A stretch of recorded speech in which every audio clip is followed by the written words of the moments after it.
아멘. 마태복음 8장 우리 23절에서 27절까지의 말씀을 우리가 함께 읽었습니다. 제가 이제 개인적으로 좋아하는 여러 신학자들이 있는데요. 그 중에 제가 개인적으로 좋아하는 신학자 중에 D.A. 칼슨이라는 미국 분이 한 분 계십니다. 근데 이분께서 쓰신 글 중에 청중에게, 회중에게 회심을 설교해야 하는 몇 가지 경우, 이런 제목으로 쓰신 글이 있습니다.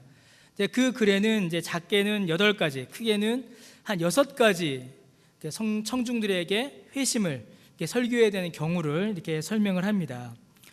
그런데 그 글에서 다루는 이 6가지 혹은 8가지의 케이스들은 단순히 회심을 설교하는 것만이 아니라 오늘 우리가 왜 예수를 믿어야 하는가, 왜 오늘 우리에게 예수 그리스도의 복음이 필요한가, 그것을 설명해 주는 이유이기도 합니다. 많은 분들이 왜 복음이 필요한지, 왜 복음을 들어야 하는지, 왜 이 예수를 믿는다는 것이, 예수 그리스도를 믿는 것이 우리에게 어떤 유익이 있는 것인지 잘 알지를 못합니다. 교회 밖에 있는 분들은 말할 것도 없고요. 심지어 교회 안에 있는 분들조차도 어떤 분들은 명확하게 그 이유를 알지 못할 때가 많이 있습니다. 왜 예수를 믿어야 합니까? 왜 예수 그리스도의 복음을 내가 받아들여야 됩니까? 라고 이렇게 질문할 때 명확하게 분명하게 답을 하는 성도들이 의외로 적다라는 것을 제가 사역하면서 경험하게 됐습니다. 여러분들은 어떠신지요? 지금 이 시간 한번 속으로 한번 자문해 보시길 바랍니다. 왜 예수를 믿어야 하나? 예수 그리스도를 믿는다는 것이 무슨 유익이 있는가? 왜 나는 예수 그리스도의 복음을 받아들여야 하는가? 좀 더 나이브하게 이야기하면 나는 지금 이 시간에 왜 여기에 앉아 있는가? 그런 질문이 되겠죠. 나는 왜 이 시간에 여기 앉아서 저 소리를 듣고 있어야 하는가? 그 답이 없다 보니까요, 어떤 일이 벌어지게 되냐면 성도들이 힘을 잃어버리게 됩니다. 밖에 나가서 복음을 전하려 할 때에 복음을 전하지 못하게 되죠. 야, 교회 가자. 교회 가면 뭐가 좋은데? 밥이 나오냐, 떡이 나오냐? 그럼 뭐라고 해야 돼요? 우리 교회 밥이 맛있다. 우리 교회 밥 얼마나 맛있습니까? 그 정도 대답밖에 못하게 되는 것이죠. 야, 교회 가면 돈이 나오냐, 뭐가 나오냐? 야, 우리 교회 선물이 좋아. 이 정도에서 그치게 되는 겁니다. 실제로 복음의 핵심, 복음의 본질은 전혀 말하지 못한 채로 그냥 교회의 겉모습, 교회의 겉만을 이야기하는 선에서 그치고 말게 되죠. 복음을 전하는 일, 전도하는 일만이 아닙니다. 교회 밖에서만이 아니라 교회 안에 있는 우리가 이 복음의 이유를 모르게 되면 복음의 기쁨과 감격은 사라지고 형식적인 신앙생활만이 남게 됩니다. 그래서 은혜를 누리는 신앙생활을 잃어버리게 되죠. 어떤 그 교회 성장학자가 이런 글을 썼습니다. 교회가 망하는 7가지 이유 이런 걸 썼어요. 근데 보면서 참 이거 틀린 말이 하나도 없었습니다.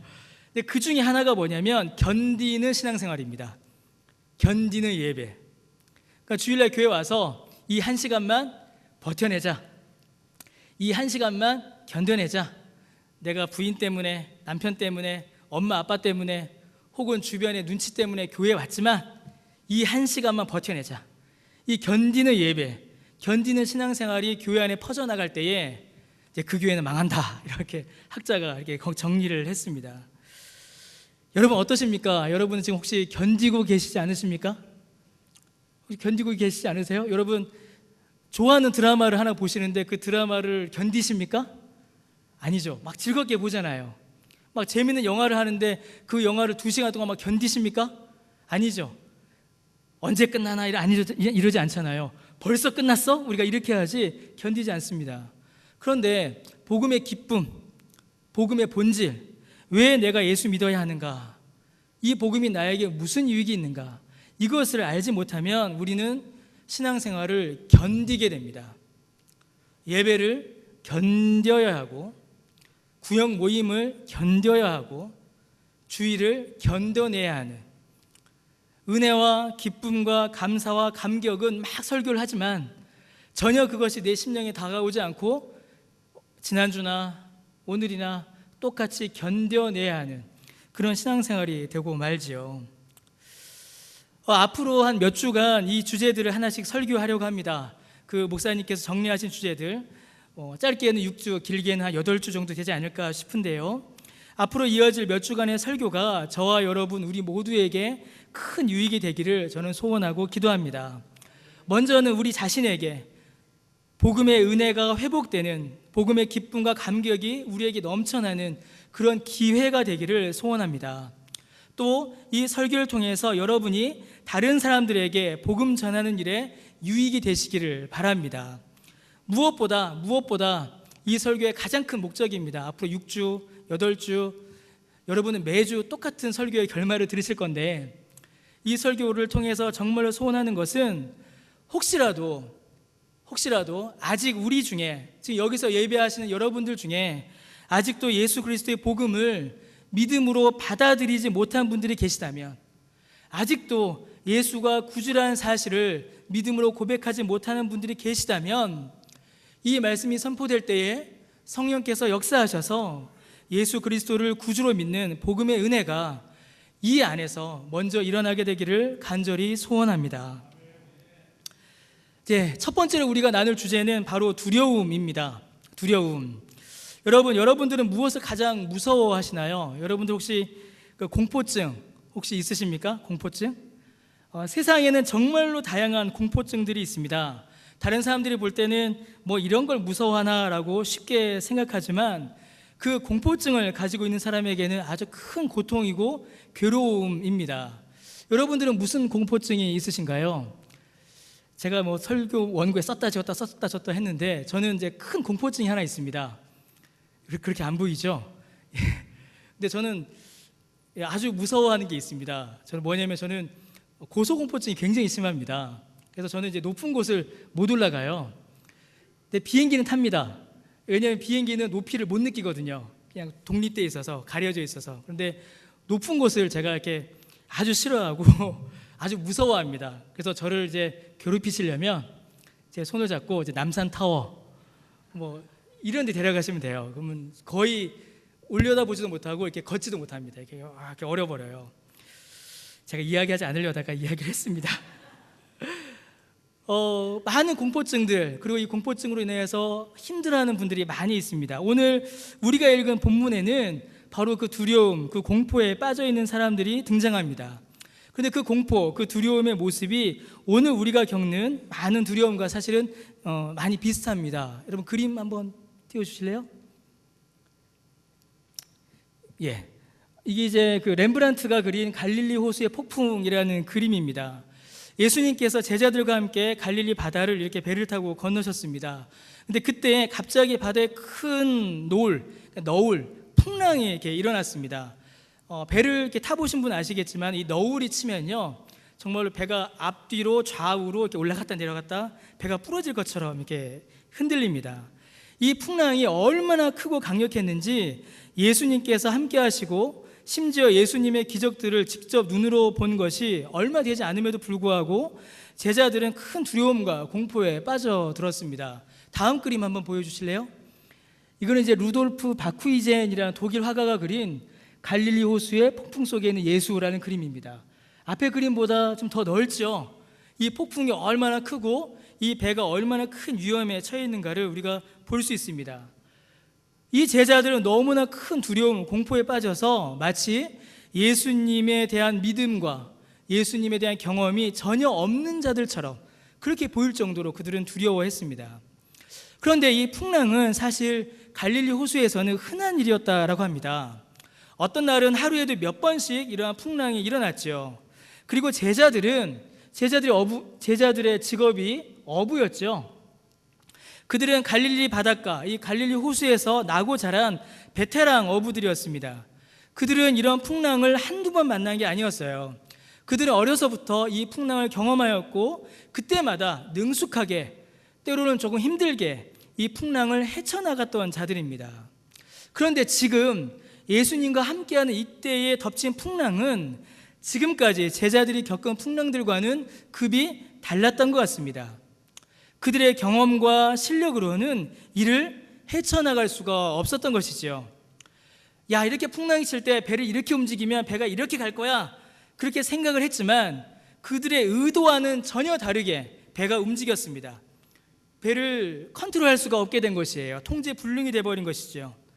바람과 파도가 이렇게 치다가도 이 정도 되면 가라앉을 것이야 라고 그들의 경험에 비추어 예측했지만 그들의 경험, 그들의 예상, 그들의 계산과는 전혀 다르게 풍랑이 그들을 덮쳐오게 된 것입니다. 그들의 능력으로 조절이 안 되고 상황을 예측할 수가 없고 동시에 그 피해, 죽음이 덮쳐오는 그 상황에 처한 것이죠.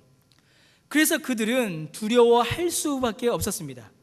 죽음의 공포를 느낄 수밖에 없었죠. 조절되지 않는 상황 가운데서 예측할 수 없는 일들이 나에게 해를 끼치기 위하여, 나를 죽이기 위하여 덮쳐올 때 우리는 모두가 두려움을 느낄 수밖에 없습니다. 우리가 두려움을 느끼는 것 역시 이와 같지요. 지금까지의 모든 경험과 지식, 능력, 계산, 모든 것들이 아무 소용이 없을 때, 일이 막 벌어지고 있는데 아무것도 할 수 없을 때, 앞으로 일어날 상황을 전혀 예측할 수 없고 지금 일어나는 상황 역시 전혀 통제할 수 없을 때, 나에게 직접적인 위험이 가해지려고 할 때 우린 두려움과 공포를 가지게 됩니다. 저 역시도 이런 공포를 크게 느낀 적이 있습니다. 이게 높은 곳에 올라갔을 때 말고요. 저희 이제 큰 녀석이 한번 아픈 겁니다. 너무 아픈 거예요. 그래서 응급실로 데리고 들어갔죠. 근데 응급실에서 좀 큰 병을 예상하는 이야기를 저한테 해줬습니다. 그 밤에 이제 이놈을 이제 끌어안고 이제 그 응급실에서 밤을 지새는데 정말 무섭더군요. 차라리 내가 아프면 낫겠는데 이놈은 알지도 못한 채로 웃고 있고, 의사 선생님은 이거 저거 검사해보자고 하고, 정말 무서웠습니다. 공포와 두려움은 덮쳐오는데 내가 할 수 있는 일은 아무것도 없고, 애비라고 있는데 이건 뭘 아무것도 해줄 수 없는, 상황이 조절되지 못하고 통제되지 못하고 할 수 있는 것은 아무도 없는 그때 정말 저 두려웠습니다. 우리도 이럴 때 그런 두려움과 공포를 가지게 됩니다. 학원 복음화 협의회라는 데가 있습니다. 그 단체에서 2017년에 대학생 생활 및 의식조사라는 설문조사를 이렇게 좀 했습니다. 한국에 있는 대학생 한 1,300명 정도, 1,299명을 놓고 설문조사를 한 거예요. 그 질문 중에 하나가 요즘 가장 큰 고민은 무엇인가? 라고 이렇게 대학생들에게 물어봤습니다. 그거 한번 띄워주실래요? 결과? 좀 보이시나요? 글자가 좀 작죠? 대학생들에게 물어봤습니다. 요즘 뭐가 가장 큰 고민이니? 이렇게 물어보니까 61%가 진로와 취업 문제가 가장 큰 고민이다 이렇게 답했고요. 그 다음에 경제적 문제가 20.4% 이렇게 대답을 했습니다. 무려 81.4%가 사실은 걱정입니다. 미래에 앞으로 내가 무엇을 해서 먹고 살 것인가, 그리고 지금 내게 덮쳐있는 이 경제, 학자금 대출, 생활비, 자취하는 경우에 생활비 이런 거 어떻게 갚을 것인가, 미래의 경제적인 문제에 대한 공포가 그들에게 있었던 것이죠. 또 하나 물어봤습니다. 그러면 현재 지금 삶은 어떠니? 지금 삶은 어떻게 생각하니라고 물어봤습니다. 그 다음 거요. 잘 보이시죠? 이렇게 질문을 해보니까 이렇게 답을 했습니다. 나는 현재의 삶에 만족한다. 61.4%예요. 제가 보고서 놀랐습니다. 생각보다 많네. 근데 그 괄호 뒤에 있는 거는 81.7%인데 2012년 5년 전의 결과입니다. 5년 전에는 81.7%가 나는 만족한다라고 했는데 2017년에는 61.4%로 뚝 떨어져 버린 거예요. 그 옆에 거 거의 하루 종일 슬프거나 짜증난다가 24.1%입니다. 그러니까 대학생 4명 중에 1명은 매일 짜증나는 겁니다. 매일 슬프고. 이게 뭐죠? 우울증이죠. 대학생 4명 중에 1명은 이 우울증에 사로잡혀 있습니다. 44.2% 이게 복수응답인데요. 거의 매일 피곤하고 무기력하답니다. 대학생 중에 절반 가까이가요. 44.2%가 24.3%에서 무려 2배나 늘어나 버렸죠. 심각한 거는 그 다음입니다. 자살에 대해서 심각해 본 적이 있는가? 그러니까 무려 23.8%가 4명 중에 1명이, 5명 중에 1명이 그렇게 생각해 본 적이 있다라고 대답했습니다. 2012년에는 16.3%였는데 23.8%로 5년 사이에 띄어진 거죠. 그런데 그 밑에가 더 놀랐습니다. 그 바로 밑에는 개신교예요. 기독교를 믿는 청년들 중에 21.7%가 자살에 대해서 심각하게 생각해 본 적이 있다는 겁니다. 우리 교회 청년 5명 중에 1명이라는 얘기예요. 그 밑에 비개신교는 4명 중에 1명인 겁니다. 여러분, 대학생들의 삶, 청년들의 삶이 결코 쉽지만은 않은 것 같습니다. 미래의 진로와 취업의 문제들, 제가 잠깐도 말씀드렸지만 학자금 대출, 이거 어마어마하거든요. 졸업한 지 10년 지났는데 아직도 이거 갖고 있는 친구들 제가 많이 압니다. 그런 경제적인 문제들로 인해서 대학생 때부터, 이미 청년 때부터 삶에 대한 두려움을 가지게 됩니다. 그리고 이러한 두려움은 결국 현재의 삶에 대한 부정적인 인식으로 이어지게 되죠. 불안한 미래, 통제할 수 없고 마음대로 할 수 없는 현실, 놀고 싶다고 해서 놀 수 있습니까? 공부하고 싶다고 해서 공부할 수 있습니까? 요즘 대학생들 힘듭니다. 옛날엔 시간 있으면 놀았는데 지금은 시간 있으면 다 알바해야 돼요. 감당할 수 없는, 이미 자기 이름으로 쥐어져 있는 빚, 경제적 부담. 그건 졸업하고 취직이라도 잘 되면 좋겠는데 매년 취직은 어렵다고 하는 그런 현실, 그런 가운데 우리 청년들 살아가고 있습니다. 여러분, 우리 청년들에게 힘 주시기 바랍니다. 좀 격려해 주시기 바랍니다. 혼만 내지 마시고요. 얼마나 힘드니, 잘하고 있어, 그렇게 힘든데 교회 왔어, 이렇게 좀 칭찬해 주시면. 얼마나 힘들겠습니까? 여기 청년들 몇 명 있지 않습니까? 대학생들 얼마나 놀고 싶고 딴 거 하고 싶겠어요. 그리고 또 얼마나 삶의 힘든 두려움들이 다가서겠습니까? 그런데 주 앞에 나오는 겁니다. 여러분, 이 불안한 미래, 통제할 수 없는 현실이 우리 청년들을 고통스럽게 하고 두렵게 합니다. 그런데 안타까운 것은 5년 전보다 모든 점이 악화되었다라는 것이에요. 그러면 앞으로 5년 후에는 과연 이 수치가 좋아질 것이냐? 지난 5년간 모든 수치가 나빠졌는데 그럼 앞으로 5년 동안은 이 수치가 좋아질 것이냐? 저는 그렇게 예상하지 않습니다. 아마도 이 수치는 앞으로 5년 후에 더 나빠질 겁니다. 10년 후에 더 나빠질 것이에요. 모든 것이 악화되고 있다, 모든 것이 악화되는 그런 현실 가운데 우리 청년들이 놓여져 있습니다. 우리 청년들 위해서 기도해 주시고 응원해 주시고 이렇게 좀 북돋아 주시기를 다시 한번 좀 부탁드립니다. 그런데 여러분, 이것이 비단 대학생, 청년들만의 문제는 아닙니다.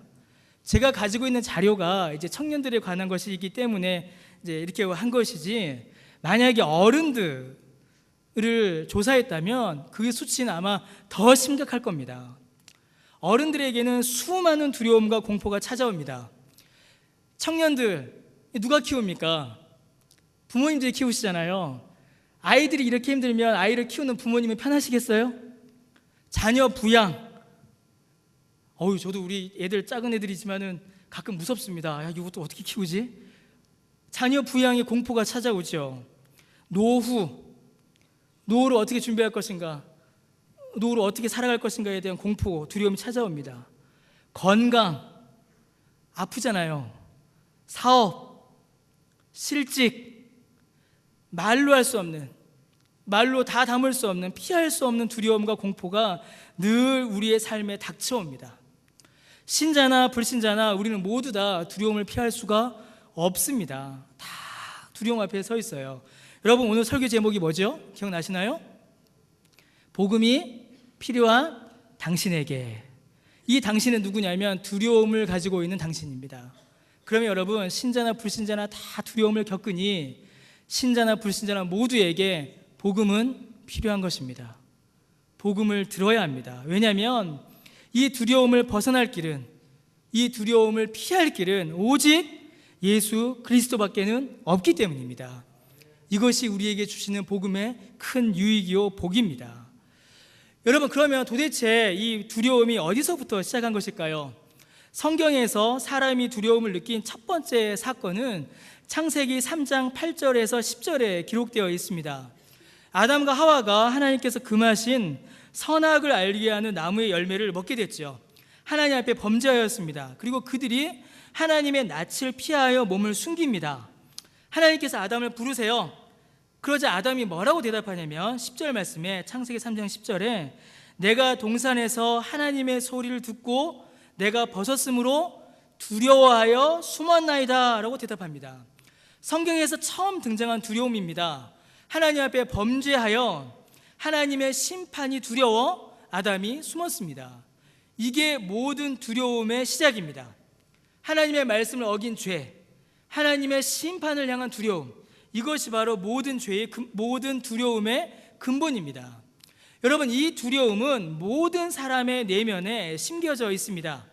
하나님을 아는 것과는 상관없이, 예수 믿는 것, 예수 믿지 않는 것과는 상관없이 모든 사람은 나쁜 짓 하면 벌 받는다라는 이 양심의 두려움을 모든 사람들은 다 가지고 있습니다. 자, 그런데 여러분, 이 인류가 경험했던 첫 번째 두려움, 아담과 하와가 경험한 이 첫 번째 두려움은 단순히 양심과 죄책감의 문제로만 그치지 않았습니다. 하나님 앞에 범죄하여 하나님의 심판을 향하여 가진 이 두려움은 인생 전반으로 확장되어 나갔지요. 여러분, 아담과 하와가 죄가 없을 때에는 두 사람이 어땠을까요? 에덴 동산에서 그 사람들은 서로 완전히 사랑했습니다. 내 뼈요, 내 살이요 라고 사랑했고, 하나님께서 주셨고 나와 같은 자요, 내가 섬겨야 될 자다라고 두 사람은 완전히 사랑했습니다. 그런데 범죄한 이후 어떻게 됐죠? 서로 책임을 전가하고 거짓말하고, 심지어는 가장 가까운 가족임에도 불구하고 죽이는 일이 벌어졌습니다. 사랑의 대상인 사람이, 심지어 가족마저도 이제는 두려워해야 하는 두려움의 대상이 되고 만 것이에요. 모든 짐승들, 모든 동물들은 아담과 하와의 말에 순종했습니다. 그런데 범죄한 이후에는 이제는 짐승들이, 동물들이 사람의 말을 듣지 않게 되는 것이죠. 더 나아가 이제는 동물들이 사람을 공격하는 일이 벌어지기 시작하는 겁니다. 그전까지는 어디 감히 동물이 사람을 묻습니까? 근데 이제는 강아지가, 늑대가, 호랑이가, 독사가 사람을 공격하는 일이 벌어졌어요. 이제는 통제와 지배의 대상이었던 짐승이 두려움의 대상이 되어버리고 만 것입니다. 에덴 동산에서는 늘 날씨가 좋았습니다. 날씨는 사람을 위해 존재했어요. 사람의 즐거움을 위해 날씨가 존재했습니다. 그러나 이제는 뜨거운 태양, 혹서, 가뭄, 홍수, 혹한, 사람을 고통스럽게 하고 괴롭게 하는 날씨가 되어버렸습니다. 이제는 날씨를 즐기지 못하고 이제는 사람들이 날씨를 두려워해야 하는 일이 벌어지고 만 것입니다. 동산에는 늘 먹을 것이 풍족했죠. 모자람이 없었습니다. 그러나 범죄한 이후에는 수고하고 농사를 지어도 그 소산을 보장할 수 없는 그 불확실성의 두려움이 사람들에게 덮쳐오기 시작한 것입니다. 에덴 동산에서는 그들의 육체가 고통 없이 하나님 앞에서 온전하였습니다. 고통과 괴로움이 없었죠. 그러나 이제는 질병과 고통을 두려워해야 하는 처지가 되어버리고 만 것입니다. 그 무엇보다, 그 어떤 것보다 이제는 전능하신 하나님이 나를 미워하신다. 하나님과 내가 함께 동산을 거닐었지만 이제는 하나님과 원수가 되었다. 지금까지는 하나님과 친구였지만 이제는 하나님과 원수가 되어 하나님께 심판받아야 한다는 이 사실이 가장 큰 두려움이 된 것입니다. 전지전능하시고 모든 것을 주관하시는 그 하나님이 이제 나를 심판하시고 이제 나를 벌주시고 이제 나에게 원수가 되었다는 이 사실보다 우리를 두렵게 할 것이 없습니다. 친근한 하나님, 친구 같은 하나님, 나와 함께 하시는 하나님이 아니라 심판하신 하나님, 저주하신 하나님, 사망을 내리시는 하나님이 되고 만 것입니다. 여러분, 이것이 사람에게 있는 가장 큰 두려움이요 가장 큰 공포입니다. 그것이 어떻게 나타날까요? 그러니 천둥만 쳐도, 그냥 경찰차만 지나가도 여러분 괜히 움찔거리는 겁니다. 괜히 움찔거리는 거예요. 근데 여러분, 냉정하게 해서 한번 생각해 보십시오. 우리가 정말로 괜히 그러는 것일까요? 지은 지 하나도 없는데 천둥치고 경찰 지나가면 괜히 움찔을 하는 걸까요? 아니죠. 그렇지 않습니다. 단지 드러나지 않았을 뿐이에요. 단지 경찰이 그 자리에 없었을 뿐입니다. 단지 보는 사람이 없었을 뿐이에요. 하나님이 다 보셨습니다. 하나님 보시기에 우리는 하나님 앞에 범죄하였고, 하나님 보시기에 우리는 하나님에게 심판받아야 하는, 하나님 앞에 두려움으로 서야 하는 그런 존재가 되어버리고 만 것입니다. 이 두려움이, 이 공포가 우리 안에 가장 강력하게 자리 잡은 것입니다. 하나님 앞에 범죄함으로 영원한 저주와 심판과 사망을 받아야 하는 인간이 하나님의 심판을 두려워하고 살아가는 것이며, 또 살아가면서 만나는 모든 일들을 두려워해야 하는 그런 삶을 살게 된 것이죠. 오늘 지금 우리가 살아가고 있는 인생이 바로 이런 인생입니다. 죄와 심판, 죄책감, 양심의 가책 끊임없이 이루어지고 있고, 두려움과 염려가 끊이지 않고, 미래에 대한 불확실, 현재에 대한 고통으로 인해서 두려워할 수밖에 없는 그런 삶을 우리는 살아가고 있는 것입니다. 그러면 여러분, 어떻게 해야 이 두려움을 이겨낼 수 있을까요? 어떻게 해야 이 심판과 저주와 두려움의 대상인 하나님이 사랑과 자비와 은혜와 아버지 되신 하나님으로 우리가 하나님 앞에 나아갈 수 있을까요? 어떻게 해야 우리에게 덮쳐오는 이 수많은 두려움과 공포들을 우리가 이겨낼 수가 있을까요? 여러분, 죄가 두려움의 원인이자 시작이니 우리가 이 두려움을 이길 방법은 단 하나밖에 없습니다. 바로 죄의 문제를 해결하는 것입니다. 이 죄의 문제가 해결돼야, 이 죄를 용서받아야 우리에게 덮쳐오는 이 모든 두려움과 공포를 이겨낼 수 있는 것입니다. 죄를 용서받아 하나님과 화목하게 되는 것밖에 없습니다. 전지전능하신 그 하나님이, 온 우주와 그 안에 있는 모든 것들을 만드시고 주관하시는 그 하나님이 나를 미워하시고 저주하시는 심판의 하나님, 원수의 하나님이 아니라 이제는 그 하나님이 내 편이 되어주시고, 그 하나님이 나를 사랑해 주시고 나와 함께 해주시는 그 사랑의 아버지가 되어주시는 것 외에는 이 두려움을 벗어날 방법이 우리에게는 없는 것이지요. 죄를 해결해야 된다는 것입니다. 죄를 벗어야 하는 것이에요. 사랑하는 성도 여러분, 그렇다면 어떻게 해야 우리가 이 죄를 벗을 수 있겠습니까? 어떻게 해야 이 놀라운 일이 우리에게 일어날 수 있을까요? 모든 두려움을 물리치는 죄로부터의 구원을, 영원한 심판을, 영원한 저주를 피하는 하나님과의 화목과 화평을 여러분, 우리는 어떻게 소유할 수가 있겠습니까? 내 힘으로 되겠습니까? 돈을 주고 살까요? 내가 이 땅에서 공로를 많이 쌓으면 가질 수 있겠습니까? 내가 지식이 많으면 그것을 얻을 수 있겠습니까? 아닙니다. 절대로 그것으로는 이 구원을, 이 죄 용서를, 하나님과의 화목을 절대로 구할 수 없습니다. 우리의 능력으로는 불가능합니다. 아니, 우리는 그것을 구하려고도 하지 않습니다. 그것이 우리에게 필요한지조차도 몰라요.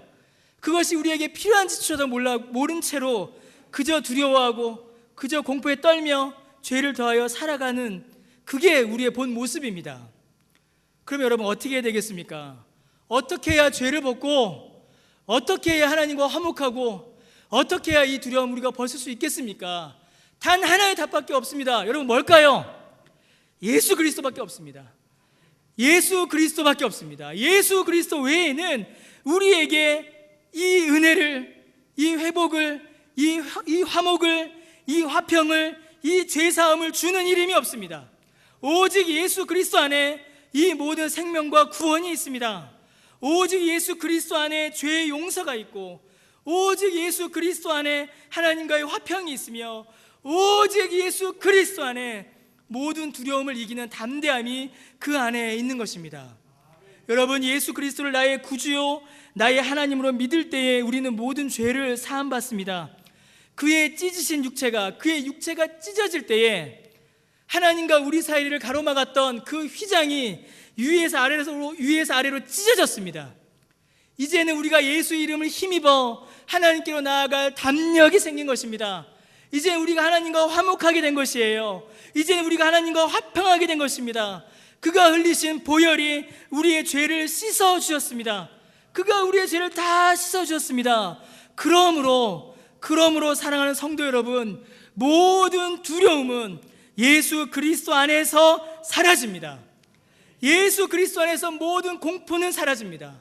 예수 그리스도 안에서 죄의 심판에 대한 그 두려움, 예수 그리스도 안에서 저주하시는 하나님을 향한 그 두려움이 다 사라져버립니다. 예수 그리스도 안에서 우리는 비로소 두려움 없이 담대하게 이 세상에서 살아갈 수가 있는 것입니다. 예수 그리스도의 보혈이 우리를 깨끗하게 하실 때에, 예수 그리스도 안에서 죄 사함 받을 때에 비로소 모든 두려움을 우리는 이겨내는 것입니다.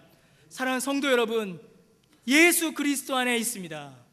예수 그리스도 외에는 우리에게 이 두려움을 이겨낼 이름을, 구원 얻을 이름을 하나님께서 우리에게 주지 않으셨습니다. 여러분, 이사야 43장 1절에서 3절에 보면 하나님께서 백성들에게, 자기 자녀에게 이렇게 약속하십니다. 야곱아, 우리 함께 읽어보겠습니다. 시작.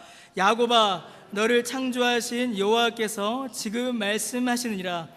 이스라엘아, 너를 지으신 이가 말씀하시느니라. 너는 두려워하지 말라. 내가 너를 구속하였고 내가 너를 지명하여 불렀나니 너는 내 것이라. 네가 물 가운데로 지날 때에 내가 너와 함께 할 것이라. 강을 건널 때에 물이 너를 침몰하지 못할 것이며 네가 불 가운데로 지날 때에 타지도 아니할 것이요 불꽃이 너를 사르지도 못하리니 대저 나는 여호와 네 하나님이요 이스라엘의 거룩한 이요 내 구원자임이라. 하나님께서 이 약속을 우리에게 주셨습니다. 두려워하지 말라라고 말씀하세요. 하나님께서 구속하셨고 부르셨으며 이제는 하나님의 것이기 때문입니다. 여러분, 하나님께서는 하나님의 소유를 통하여서 영광 받으십니다. 하나님께서는 하나님의 소유된 백성들을 통하여서, 하나님의 자녀들을 통하여서 영광 받으십니다. 그래서 하나님은 하나님이 영광 받으시기 위하여, 하나님이 자신의 영광을 위하여 하나님의 자녀가 물을 건널 때에, 하나님의 자녀가 강을 건널 때에 침몰하지 않게 하십니다. 하나님의 자녀가 불 가운데로 지나게 하실 때에, 지나갈 때에 타지 않게 하십니다. 하나님이 지키시고 하나님이 이끄시고 하나님이 붙드시기 때문입니다. 여러분, 이사야 43장의 이 약속은 오늘 우리가 읽은 마태복음 8장에서 이루어집니다. 제자들이 타고 가던 배가 뒤집히려고 합니다. 도저히 이길 수 없는 거친 풍랑 앞에 제자들이 두려워 떨었습니다. 제자들이 무서워 떨었습니다. 통제할 수 없는 이 배, 예측할 수 없는 이 풍랑, 점점 다가오는 그 죽음의 공포 앞에 제자들은 두려워 떨었습니다. 그러나 이제 제자들은 두려워하지 않아도 됩니다. 이제 제자들은 두려움을 이길 수 있습니다. 왜죠? 그 배에 누가 계십니까? 예수님이 함께 계십니다. 그들을 만드신 창조주요, 그들을 구원하신 구속주요, 자기 소유 삼으신 하나님이신 예수 그리스도가 그들과 함께 계시기 때문입니다. 자기 영광을 위하여, 자기 영광을 위하여 물과 강을 지나도 침몰하지 않게 하시며 불 가운데로 지나도 타지 않게 하시는 그분이 그들과 함께 하시기 때문입니다. 예수 그리스도가 함께 계시니 그 풍랑이, 그 뒤집어지는 배도 그들은 두려워하지 않을 수가 있게 된 것입니다. 사랑하는 성도 여러분, 하나님께서 두려움에 떠는 하나님의 자녀들에게 주신 약속이 바로 이것입니다. 하나님께서는 이제는 하나님의 자녀에게 이제 앞으로 폭풍이 오지 않을 것이다, 이렇게 약속하지 않으셨어요.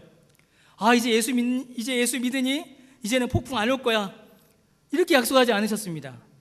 더 이상 고통과 가난과 시련과 슬픔이 없을 거야, 이렇게 약속하지 않으셨습니다. 제가 예수 믿을 때 하나님께서 그래 수아나 이제는 고소공포증이 없어질 거야, 이렇게 약속해 주지 않으셨어요. 좀 주시면 얼마나 좋겠습니까? 저는 이 고소공포증 때문에 신방할 때 정말 힘듭니다. 옛날에 이 복도식 아파트들이 많았잖아요.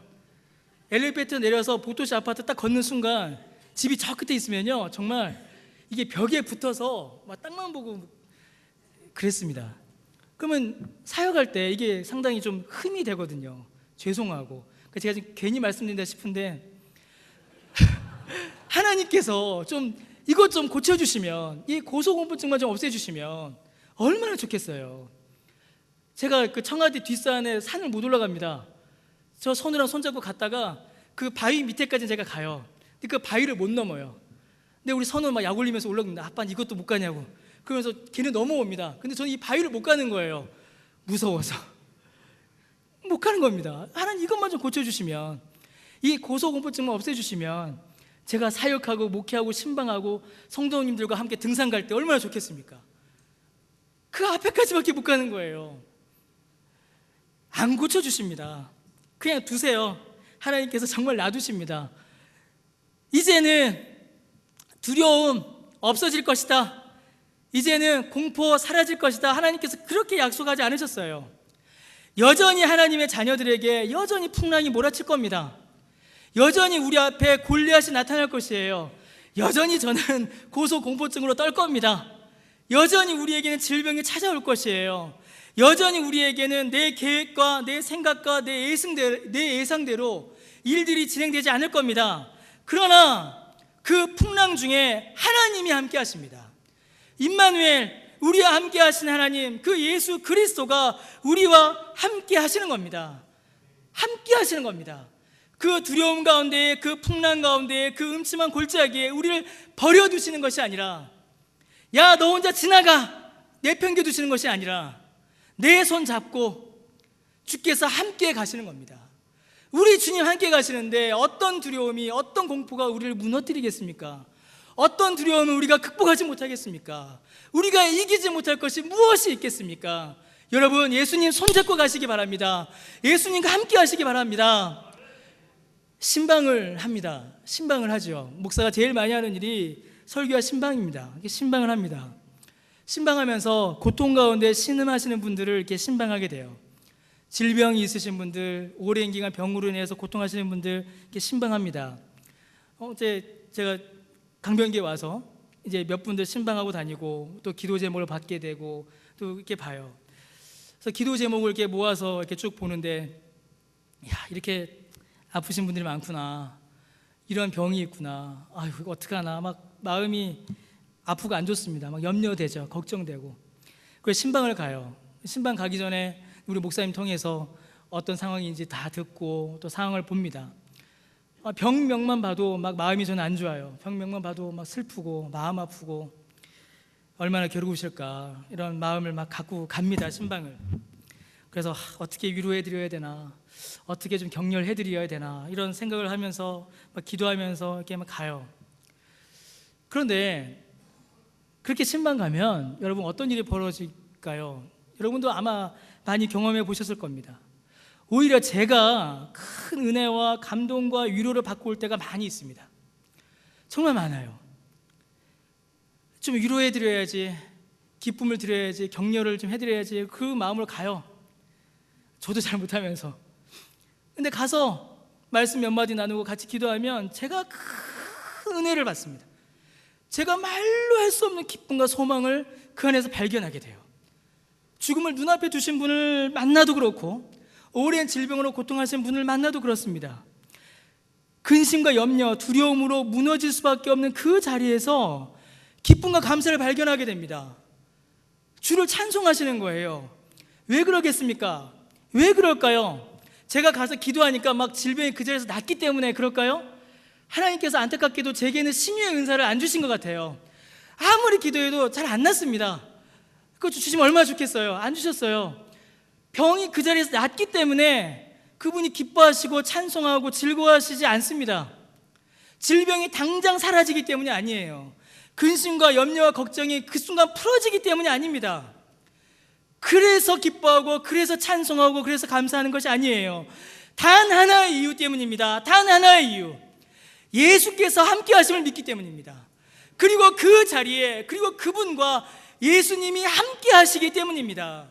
나를 영원한 저주의 고통에서, 죄의 저주의 고통에서 나를 건져주신, 나를 영원한 생명으로 구원하신 예수 그리스도의 그 보혈의 능력을 믿기 때문에 그 질병 가운데서도, 그 고통 가운데서도, 그 슬픔과 염려와 눈물 가운데서도 하나님을 찬송하고 하나님께 감사하고 기뻐하고, 오히려 위로하러 온 목사를 위로해 주시고 격려해 주시고 기도해 주신 일들이 일어나는 것입니다. 여러분, 이것이 복음의 능력입니다. 이것이 복음이 우리에게 주는 유익입니다. 여러분, 이게 복이지 무엇이 복이겠습니까? 죽음을 이기는 것보다 더 큰 복이 여러분 우리에게 무엇이 있을 수 있겠습니까? 죽음의 공포를 이기는 것보다 더 큰 유익이 우리에게 무엇이 있을 수 있겠습니까? 없습니다. 없습니다. 여러분, 예수 믿어야겠죠. 예수 믿어야겠죠. 어디서 이런 복을 누릴 수가 있겠습니까? 여러분, 예수 믿으십시오. 아직 예수 그리스도를 구주로 영접하지 않으신 분 계시다면 예수님을 구주로 영접하시기 바랍니다. 아직 예수님을 믿지 못하는 분 계시다면 예수님을 믿으시기 바랍니다. 그리하여 심판의 두려움, 죄의 공포, 우리 삶에 덮쳐오는 그 모든 공포를, 두려움을 예수님과 함께 이겨나가시기를 바랍니다. 사랑하는 성도 여러분, 여러분 무엇이 가장 두려우십니까? 여러분들 불안케하고 잠 못 들게 하고 마음을 졸이며 걱정하는 그 두려움, 여러분 무엇입니까? 예수 그리스도 안에서 그 모든 두려움 이겨내시고 예수 그리스도 안에서 그 모든 두려움 내려놓으시길 바랍니다. 시편 27편 보면 다 하나님 앞에 가져가요. 하나님, 저 죽겠습니다. 하나님, 저 괴롭습니다. 하나님, 저 슬픕니다. 하나님, 저 무섭습니다. 다 우리 주님께 내려놓으시기 바랍니다. 예수 그리스도 안에서 그 모든 두려움을 이겨내시기 바랍니다. 죄와 사망의 권세 깨트리고 우리를 생명으로 인도하시는 예수 그리스도의 능력으로 담대히 나아가시기 바랍니다. 그 아들을 주시기까지 우리를 사랑하신 우리 하나님께서 무엇을 우리에게 주지 않으시겠습니까? 우리를 버려놓으실 리가 무엇이 있겠습니까? 여러분, 이제 그 생명으로 주님 붙잡고 주님 주시는 그 은혜로 담대함으로 우리 앞에 놓여져 있는 인생의 삶을 믿음으로 살아가시는 저와 여러분 우리 모두 되시기를 주의 이름으로 축원합니다. 기도하겠습니다. 하나님, 은혜를 감사드립니다. 하나님, 은혜 감사드립니다. 우리 주님 손 붙잡고 우리 주님과 함께 우리에게 덮쳐오는 모든 두려움 이겨나가게 하여 주옵소서. 죄와 심판의 두려움 예수 그리스도의 복음으로 이겨나가 하나님의 은혜 가운데 거하는 우리가 되게 하여 주시고, 우리를 향하여 덮쳐오는 모든 두려움과 공포를 우리 주님 함께 계시니 우리 주님 손 붙잡고 승리하며 나아가는 그런 복음의 능력을 누리는 우리 모두가 되게 하여 주옵소서. 감사드리며 예수님의 이름으로 기도드립니다. 아멘. 우리 찬송가 345